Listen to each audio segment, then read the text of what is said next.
Again with the haunted books, eh? No, I get it. The moment I saw an orange leaf on a tree, I ordered a bunch of horror novels and put a few on hold at the library. It's time. Bust out the top-notch tea, find some seasonal spices best suited for cider, and get ready for some creepy reading. Although, if I'm being totally honest with you, I'd suggest sticking to stuff you can find in the average bookstore. Used is fine, often preferable, but if you're looking forgotten forums or reaching out to purveyors of oddities in your search for horrific literature, you might find yourself under the influence of a terrible curse. I'll help you out here with a sequel list of tomes best avoided. It's time for the top 5 haunted books you need to pray before reading, part 2. Coming at number 5, we've got the Grand Grimoire. Well, with a name like that, you'd better hope it's imbued with some terrible power, otherwise, what's the point? We discussed a grimoire in our last video that was more directed towards witches and other followers of Wicca. If you're part of that group, it's safe to read, otherwise you'd better watch out. This one is just straight up evil according to some. And when a book is this jam-packed with horrid, abominable information, people tend to take notice. It's been referred to as the Gospel of Satan, which is a fun genre to imagine. However, I would hazard a guess that most modern Satanists want nothing to do with it, as they tend to be more peace-loving and accepting. Back in the 16th century, a man claimed to be possessed by the devil. Whether this was Satan proper or one of many hideous demons inhabiting the fires of hell, I guess we may never know. Lots of demons who inhabit the bodies of the living like to pretend they're something that they're not, so I wouldn't be surprised if this was inspired by a different being than Satan himself. However, that doesn't make it any less scary. Some say that this is the deadliest book going, with lots of stories to back it up. Those who read it are privy to some incredibly dark secrets, from doom-bringing incantations to demon-summoning guides. You don't just get these lessons for free though. All this eldritch knowledge comes at a price. By simply opening the book and reading from its pages, you're essentially offering up your soul to whatever dark forces inhabit it. And the longer you stick around reading away, the more likely it is that something will take what is most precious to you. Usually reading plenty is good for you, but in this case you're playing with fire. The Grand Grimoire is rumored to be so dangerous that people have locked it away in the depths of the Vatican, protected by all sorts of holy implements. Others say that the real grimoire is still out there somewhere, circulating between occultists and evil spirits. This legend has staying power, and many have taken the idea of such a book and added it to other stories, from movies to video games to urban legends. Who knows, maybe the real Grand Grimoire is sitting in some unassuming thrift shop, waiting to be picked up by the right person. Coming in at number 4, we've got Tomino's Hell. Veering off in a very different direction, we're going to take a look at a book that doesn't necessarily have hundreds of years of curses and evil energy imbued within it. Compared to a lot of these other books, it's a relatively new haunted tale, one hailing from Japan. It doesn't even need to physically be in the possession of the person reading it. All it takes to be cursed by this poem is to read it aloud. That's dangerous. Stories of this damned poem started showing up after the author, Saijo Yaso, published a collection of his work in 1919, so I guess it is over 100 years old now. Huh. After losing family members in World War I, he took the grief and pain he was experiencing and put it into words. It's not a very long poem, so you could definitely read it in one sitting. I'm not going to read it aloud today for obvious reasons, but we can do our best to summarize the tale and delve into the haunted story. A lot of the details are left up to interpretation, but the general idea here is that it tells the tragic tale of an abused girl who was left to die by her family. Not a pretty picture. Years later, as rumors circulated, a director decided to make a film based on the poem. After completing his project, he suddenly died with no explanation, causing people to worry even more. This helped the poem make its way into circulation as an urban legend. The internet helped a great deal, and a recounting of the tale in a more modern book did wonders as well. So nobody can be exactly sure where the cursed nature of the poem originated, whether it was the internal turmoil of Saijo Yaso, the unfortunate end of the director, or the general negative energy associated with it in the eye of the public. Regardless, this is one piece of writing that you do not want to be reciting.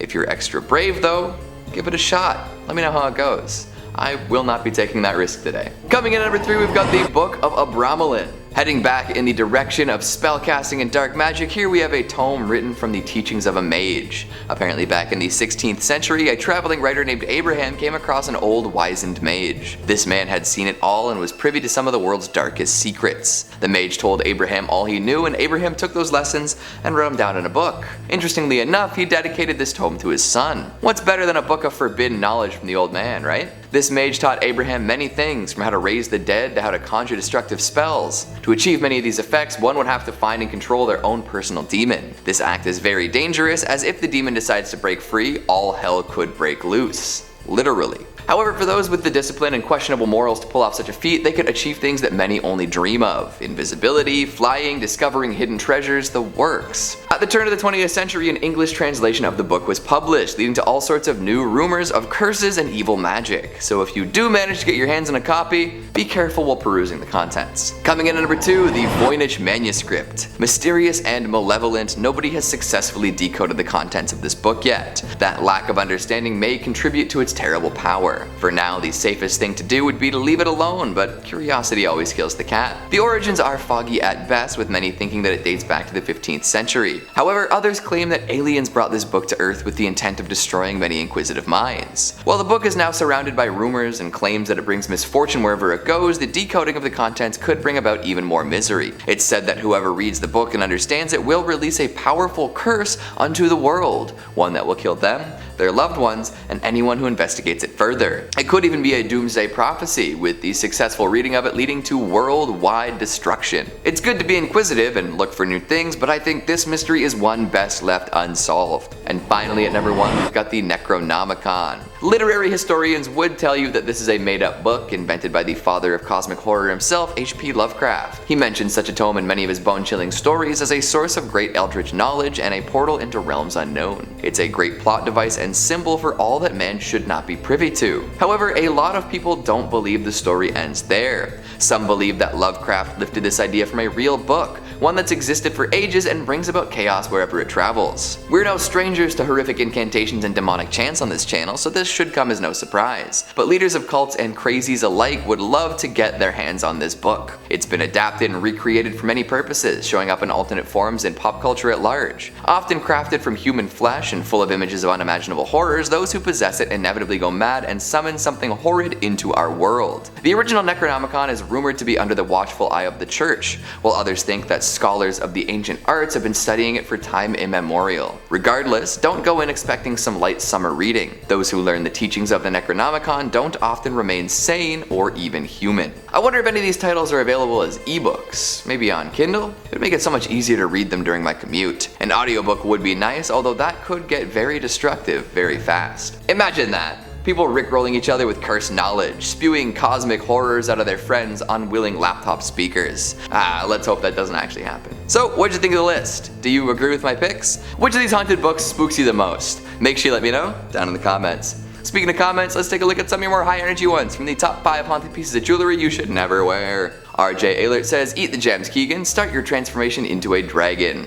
Sounds good to me, to be honest. I'm ready to sleep for years on a pile of treasure. Joy Freg says, gems, I love gems, and crystals are fascinating being able to grow and such. Who knows what secrets lie in crystalline structures? Now that's some real dragon-like speech right there. Mr. ADHD says, I once stole a museum from a cursed ring. I bet they never saw it coming. Sherio88 says, are they cursed or just very old and valuable? Items like this will always have a bloody history, superstitious or no. I mean, that's totally up to your interpretation. And DC Carter says, Keegan, did you know that Stephen King has a son named Joe? Joe King? I see. Just wait until you meet Tony Hawk's brother, Mike. And that's all the time we have for today. I'm going to spend a night in the dilapidated shack near the old sacrificial altar. Thanks for watching, and we'll see you next time. Got an eyelash in my eyeball. There we go. Imagine that. Imagine that, people rickrolling each other with cursed knowledge, spewing cosmic horrors out on their why is this happening? Imagine that, people rickrolling each other, no. Which of these haunted books spooks you? Which of these haunted books spooks you the most?